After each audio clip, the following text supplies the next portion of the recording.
આરોગ્ય મંત્રી ઋષિકેશ પટેલ સૌરાષ્ટ્રની મુલાકાતે છે ત્યારે આરોગ્ય મંત્રી ઋષિકેશ પટેલે રાજકોટ સિવિલ હોસ્પિટલની મુલાકાતે આવ્યા હતા। આ તકે સિવિલ હોસ્પિટલ ખાતે આવતા જ સૌપ્રથમ ઇમરજન્સી વોર્ડની મુલાકાત લીધી હતી અને દર્દીઓને મળતી સુવિધાઓ અંગેની જાણકારી મેળવી હતી। ત્યારબાદ કોરોના સમયે ઊભા કરવામાં આવેલા PMSSY બિલ્ડિંગની પણ મુલાકાત લીધી હતી તેમજ જુદા જુદા વિભાગોની રૂબરૂ મુલાકાત લેવામાં આવી હતી અને ત્યારબાદ પત્રકાર પરિષદ યોજી હતી। આરોગ્ય મંત્રી ઋષિકેશ પટેલ સૌરાષ્ટ્રના પ્રવાસે છે જેમાં તેઓએ રાજકોટ સિવિલ હોસ્પિટલની મુલાકાત લીધી હતી અને તંત્ર સાથે બેઠક કરી હતી જેમાં તેઓએ સિવિલના તંત્રને ખૂબ ઝાટક્યું હતું। તેમની સાથે આરોગ્ય સચિવ ધનંજય ત્રિવેદીએ પણ સુપ્રિન્ટેન્ડન્ટ સહિતનાઓની હાલત કફોડી બનાવી નાખી હતી। હોસ્પિટલમાં ન્યુરોસર્જનની ભરતી અને એમ્બ્યુલન્સની અછત તેમજ ખૂટતી દવાઓ પૂરી પાડવા માટેની ખાતરી આપી હતી। આ તકે આરોગ્ય મંત્રી ઋષિકેશ પટેલે મીડિયા સાથે વાતચીતમાં જણાવ્યું હતું કે માત્ર રાજકોટ જ નહીં સૌરાષ્ટ્રની તમામ સરકારી હોસ્પિટલોનું સરકાર દ્વારા સ્કેનિંગ કરવામાં આવ્યું છે જે અંતર્ગત ભાવનગર જૂનાગઢ સહિતની હોસ્પિટલમાં રૂબરૂ મુલાકાત લીધી હતી। રાજકોટ સિવિલ ખાતે પણ ઇમરજન્સી વોર્ડ ખાતે PMSSY બિલ્ડિંગની મુલાકાત લઈ વિગતો જાણી હતી। અધિકારીઓ સાથે લોકોની સુખાકારી વધે તે માટે એક બેઠક પણ યોજવામાં આવી હતી જેમાં સિવિલ ખાતે સારવાર લેતા દર્દીઓને જે મુશ્કેલીઓ આવતી હોય તેને દૂર કરવા સહિત સિવિલના વિવિધ મુદ્દાઓ પર ચર્ચા કરવામાં આવશે તેમજ કાયમી ન્યુરોસર્જનની નિમણૂક ટૂંક સમયમાં કરવાની ખાતરી પણ તેમણે આપી હતી। વધુમાં રાજકોટ સિવિલ હોસ્પિટલમાં એમ્બ્યુલન્સની અછત અંગે પણ પ્રતિક્રિયા આપતા જણાવ્યું હતું કે રાજ્ય સરકાર દર્દીઓને એમ્બ્યુલન્સ મળી રહે તે માટે કટિબદ્ધ છે।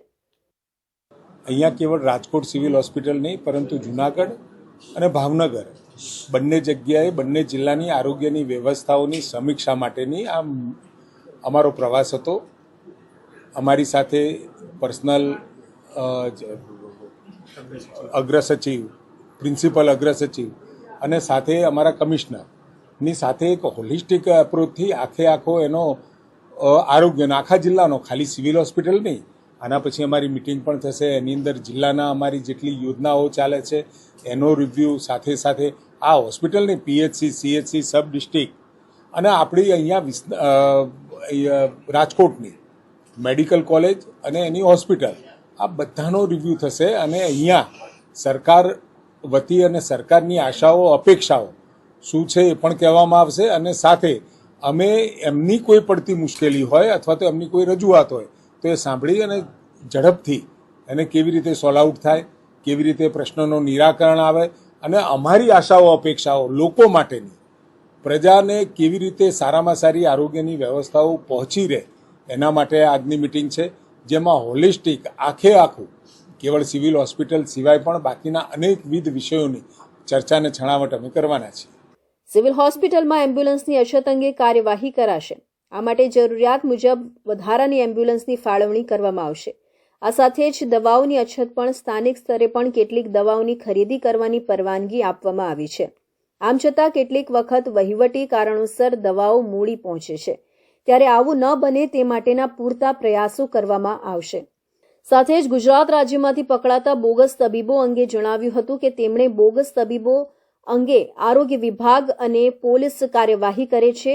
આ માટે દરેક ડોક્ટર્સનું રજિસ્ટ્રેશન ફરજિયાત કરવામાં આવ્યું છે। કેટલાક લોકો તબીબો સાથે થોડો સમય કામ કરીને દૂરના ગામડાઓમાં ક્લિનિક ખોલીને લોકોના આરોગ્ય સાથે ચેડા કરતા હોય છે।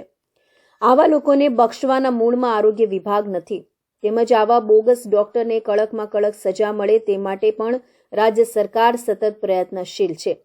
આ તકે મહત્વની બાબત એ છે કે આરોગ્ય મંત્રીના નિવેદન બાદ રાજકોટની સિવિલ હોસ્પિટલનું તંત્ર સાચે જ કોઈ કામગીરી કરે છે કે નહીં સાથે આરોગ્ય મંત્રી દ્વારા આપવામાં આવેલી ખાતરી બાદ સરકાર દ્વારા કેવી સહાયો આપવામાં આવે છે।